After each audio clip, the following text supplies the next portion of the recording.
Goddag og velkommen til. Mit navn er Jakob Clausen, og ved min side står min far, Søren Clausen. Og vi er gået i køkkenet i dag for at snakke lidt om sæsonens fisk. Ja, og indkøb skal vi snakke om. Kvalitet og sæsonens fisk. Så jeg synes, vi skal ud i køkkenrummet og se, hvad vi synes, der er sæson for nu. Det er sådan en god idé. Min far har arbejdet med fisk, siden han var en lille dreng. Han har lært mig alt, jeg ved, og hvis der er nogen, der har styr på fisk, så er det ham.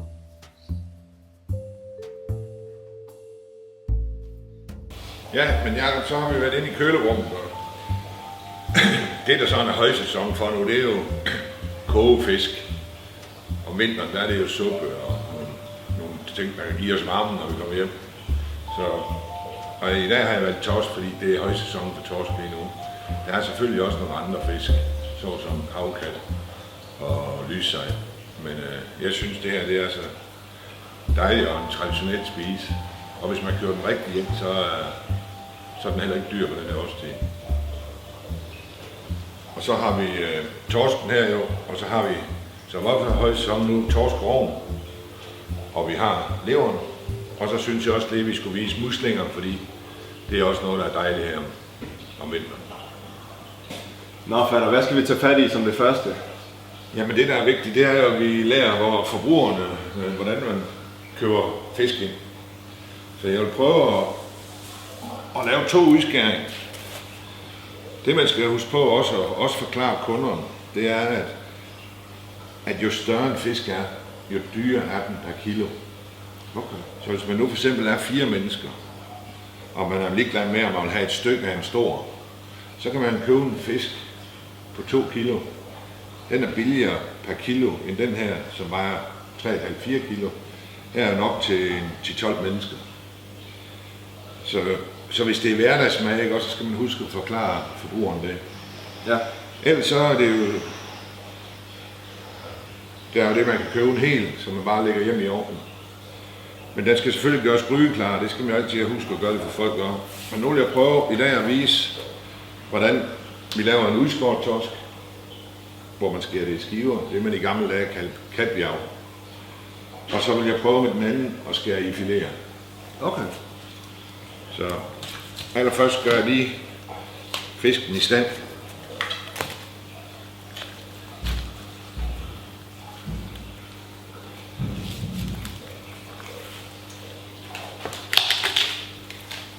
Og der kom hovedet af, så. Der røg hovedet. Ja.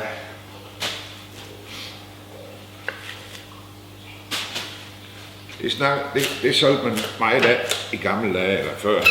I dag der er det mere sådan, at folk de vil have fisk uden ben. Ja. Men hvis man er, og så skal folk jo bare købe fileter. Man kan bruge de samme ingredienser til en fisk uden ben. Ja. Ja, det du har gang i nu, det er vel det, man kalder for den traditionelle nytårstorsk, vel? Ja, ikke kun nytår. Der er også nogle, hvor man kun har 2. Ja. Så får man et stykke af en torsk. Ja. Det er sådan bare for lige også at vise, at det også er en mulighed. Ja. Selvom det er fisk, vi har med at gøre, så er der jo også udskæringsformer på den. Ja. Hvad du fortsætter nu? Ja, men nu tager jeg svømmeblæren ud, fordi sådan noget, det er ikke noget, folk skal stå og rode med hjemme i køkkenet. Nej. Og det er jo det.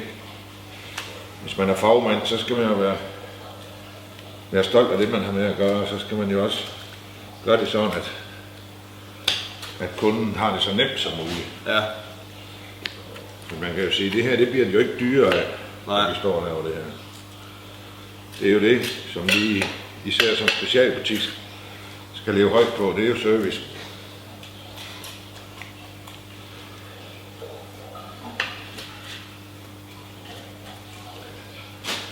Og så tager vi lige det øverste ben her, fordi det er der, hvor blodet ser. Ja. Så var det her lige præcis.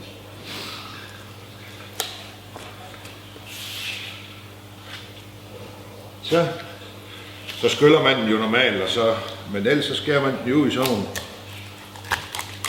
flotte stykker her. Så skal vi lige have en fad. Ja. Så vil lige tage et sort fad over.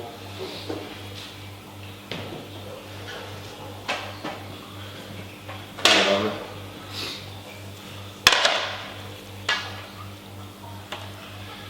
Og så skærer man jo bare sådan nogle skiver.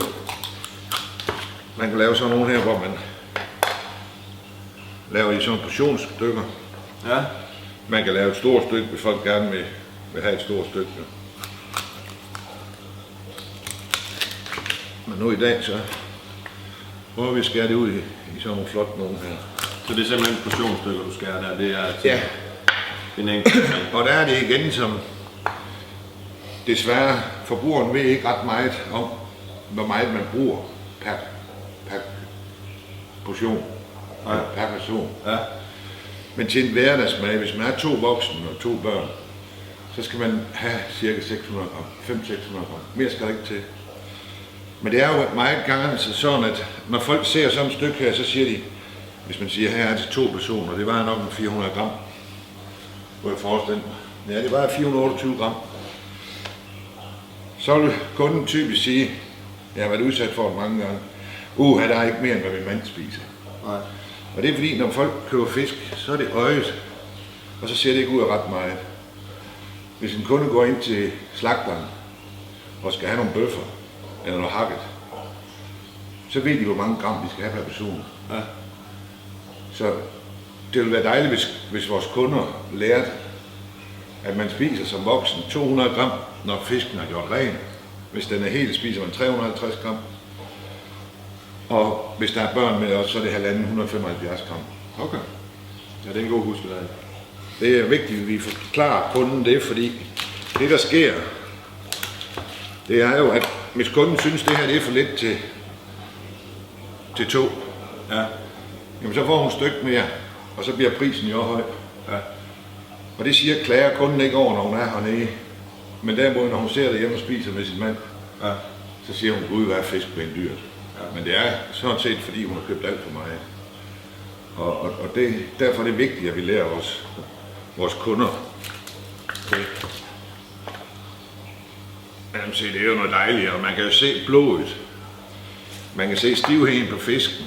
Ja. Det er jo der, hvor vi som fagmand ved, at det er fordi, det er en god kvalitet. Ja. Blodet er frisk. Det er ikke noget gammelt tørt blod. Nej. Det er også tegn på, at det er en fisk, der er fanget inden for de sidste 48 timer. Okay. Og det er sådan nogle varer, vi skal handle med. Ja. Det er jo så lidt omkring den udskårte torsk. Så vil jeg prøve at skære ind i fileter. Og der knækker jeg hovedet af. Og du kan se, så får jeg alt kødet med heroppe fra. Ja. Når du fik hele stykket der, ja. Ja. Så må jeg lige få en mindre kniv.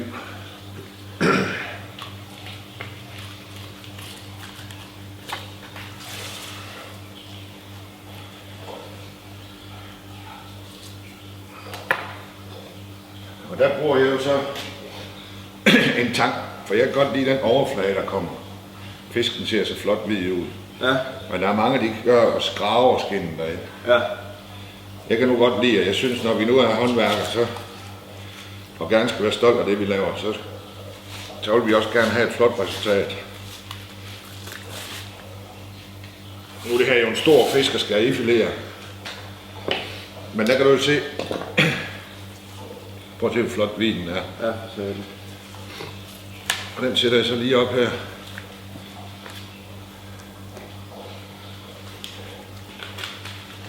Og skærer det sidste fra. Og benen der. Ja, så får du alt kødet med. Så har vi en hel torskefilet der. Så tager vi lige kravvinden der.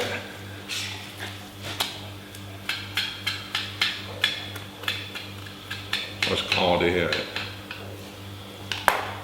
Se, nu har vi en flot torskefilet her. Ja. Så er der nogle kunder, det er især mændene og børnene, som er pivet med det der mellem ben. Og det eneste ben, der ser her, det her ned imellem, der ser nogle nerveben. Hvis man gerne vil gøre det for kunden, så kan man lige gøre sådan her. Det er ikke ret meget, man mister ved det i vægt. Så er det jo en fordel med en skarp kniv. Ja, og så er alle ben simpelthen væk. Nu er der garanteret ingen ben her i. Og hvis vi nu, lad os sige, at den store torsk i periode er billig, så kunne man lave en udskæring, der gjorde sådan her. Så har man her et flot stykke tyk, som man kan lave som kogt torsk. Okay. Når det får varme, så udvider det sig til det dobbelte. Og igen, højst 200 gram per mand. Ja. Så har man sådan et stykke som det her. Det er buestykket. Det kunne man jo så sælge billigere. Så kunne folk lave karbonader og frikadeller ud af det. Og så har vi her til sidst en torsk, som vi kan bruge til filet. Ja. Til at stege. Ligesom man steger en rødspættefilet. Og her er til 2 personer. Der kan man jo så gøre sådan her. Så har man til 2 personer der. Og her kan blive til en 3 frikadeller. Det mener jeg, det er det, der er kunsten for os at oplyse og lære vores kunder, eller forbrugerne, at det er sådan, man køber ind. Så får man også den billigste pris. Ja. Så det er jo ligesom de 2, hvad skal man sige, udskæringer, eller 3, 4, eller måder, man kan spise fisk torsk på. Ja. Det kan man selvfølgelig også gøre med andre arter, men især torsk, fordi der får man det her flotte, tykke løgnestykke. Ja, og det andet, som også er sæson for nu, og det er også inden for torskarten, men der findes jo også sejvogn og langevogn, og det er jo lige så godt.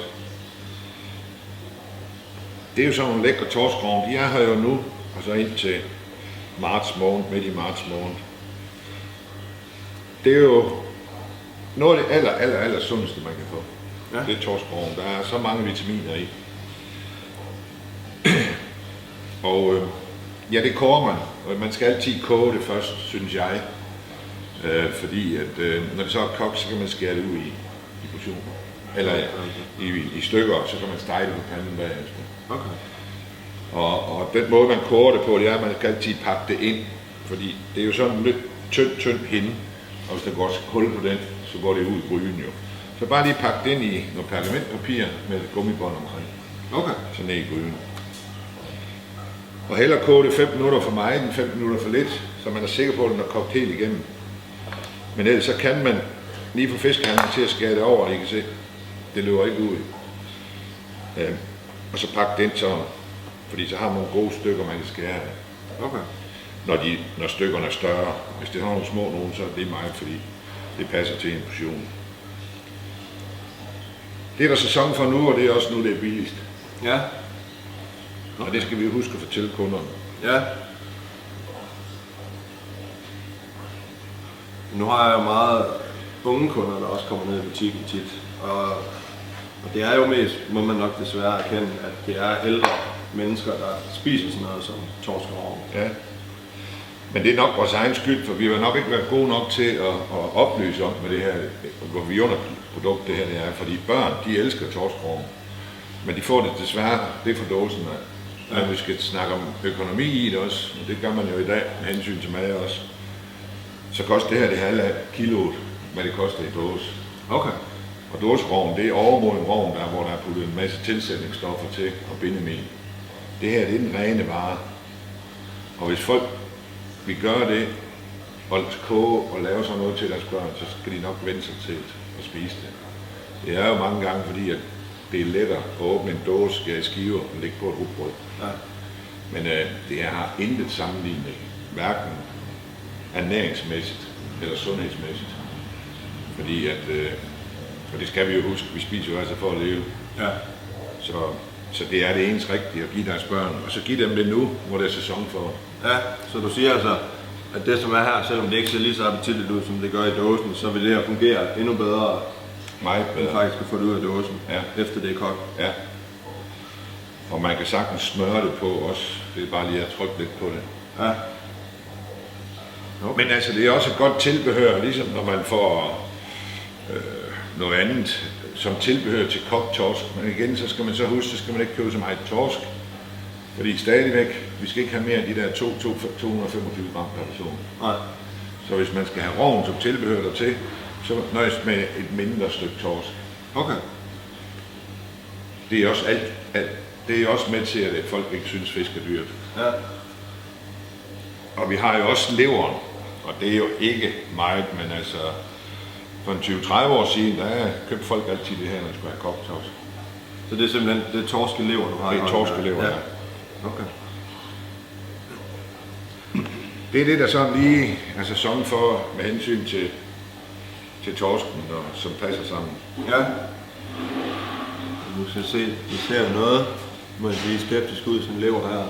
Hvad vil du gøre med det?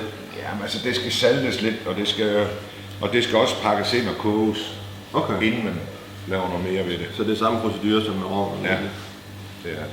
Okay. Det ser meget godt ud. Ja. Så har vi jo egentlig alt fra torsken af liggende her. Ja, og det jeg synes, det der gør mig,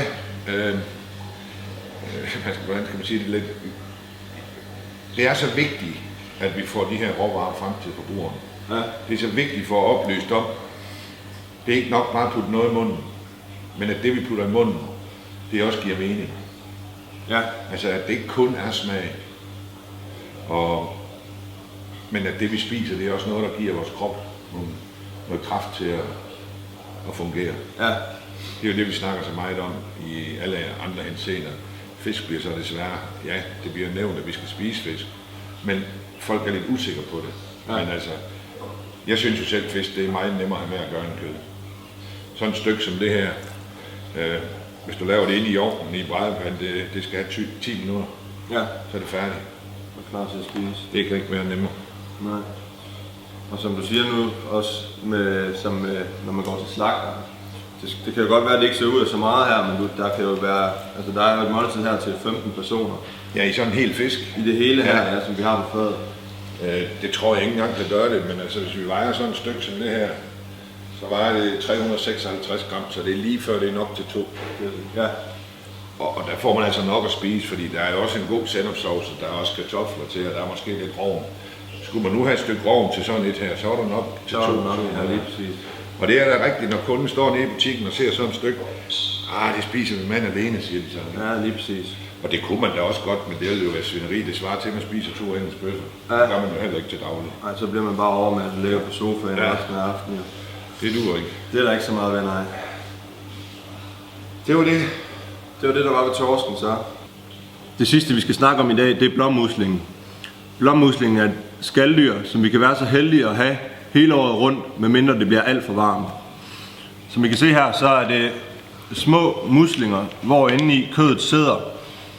Og her er der en rigtig god huskeregel, det er, når man laver muslinger, som I kan se den her, den åbner sig lidt, da jeg tog den op, men lukker sig igen. Det er altid vigtigt at tjekke, inden man tilbereder blåmuslingen, at den er lukket inden, det vil sige, at den er i live, inden man tilbereder den. Som her for eksempel, hvor muslingen er åben, så er det en god idé lige at give den et lille nuk. Og som I kan se her, den lukker sig ikke, så skal den kasseres. Ligeledes skal de kasseres, hvis de går i stykker inden tilberedningen. Og se om vi kan finde en her, der måske er i live.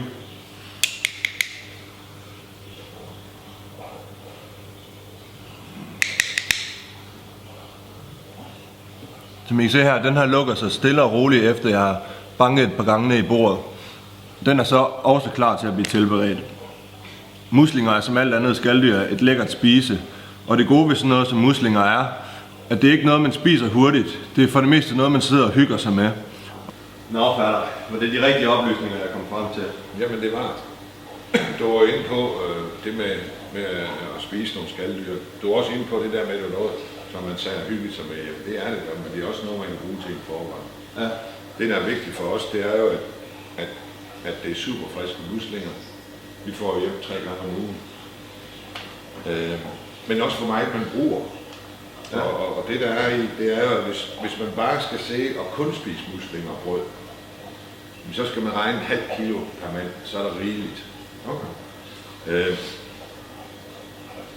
Man laver en gryde, sig til noget her nede i bunden, løg, bacon, svampe, hvad man nu har lyst til. Og dit, men ellers hvad man har lyst til. Og så muslinger i, når man lige har skyllet dem under vandhanen. Og så til 12 minutter, så har man retten. Det kan ikke være nemmere. Samtidig så er det jo, og det var du også inde på, skaldyr er meget sundt, der er mange vitaminer i. Ja. Det er en måde at spise det på. Man kan også bruge det som en forret, hvor man har nogle ristede svampe ved siden af, og så bare nogle muslinger. Så skal man ikke have mere end 200 gram i en forret. Det skal jo kun være noget, hvor man lige får en aperitif ind, og så lige præcis går til hovedretten bagefter, fordi man kan jo kun spise sig mæt. Du siger, at man skal skylde dem under vand, så man behøver ikke gøre dem yderligere. Bare lige ned i vasken, og så lige rulle lidt rundt i den, samtidig med at vandet løber, så det skal ikke til. Men så skal man så også huske, når man har kogt dem, hvis der er en, jeg har aldrig oplevet det, men hvis der er en, der ikke har åbnet sig, så smid den væk. Ja. Så er man altid 100% sikker på, at der ikke er noget i vejen. Okay. Men det er en billig spise, det er det billigste mad, man overhovedet kan få. Ja. Sådan, som jeg snakker om, 0,5 kilo der, det er 30 kroner. Ja. Det er det ikke engang. 25 kroner. 25 kroner, ja. Det kan ikke være billigere. Og det er så en forret, jamen så er det 10-12 kroner. Så det er også noget, der er lækkert at komme hjem, hvis det har været rigtig frostvejr, og så lave sådan en bud. Ja. Så kan man også få ligesom at udnytte det, hvis det nu er sådan, at man ikke kan spise op, har nogle muslinger tilbage, og de er jo åbne, så piller man lige kødet ud og putter ned i en skål, og når vi tager op over og gemmer til dagen efter, så har man til et stykke ristet toast, eller ristet brød, Ja. eller på rugbrød. Nå ja, god det. Så det smager rigtig godt. Ja. Så det er jo de to ting, vi prøver at præsentere i dag. Vi vender tilbage med, hvordan man laver de fisk her også på et andet tidspunkt. Men vi vil gerne komme med et budskab om, hvad det er, der er fremme lige for tiden. Så det var det der. Ja. Så er der ikke mere at sige til det end tak for i dag og på gensyn.